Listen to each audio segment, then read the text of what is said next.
4. Este año va a ser el quinto, creo. Hasta los 34 he ido en bicicleta toda mi vida. No he tenido carnet de conducir hasta los 34, básicamente. Hasta los 34, bicicleta. Hasta los 30, cambiaba de bici. No es que cambiara de bici, que con un cuadro segunda mano, pim pam, así, venga, siguiente cuadro, tal, pascual, no me gustaba. Esta pieza no me gusta, la cambio por esta.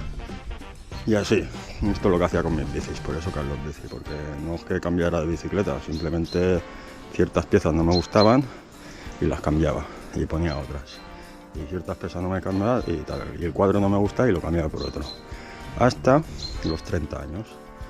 A los 30 años me compré la bicicleta eléctrica que tengo ahora, la Lapierre Overvolt 450 AM, con ruedas de 280, hasta 3 me caben, unas Maxxis High Roller 3 me caben perfectamente.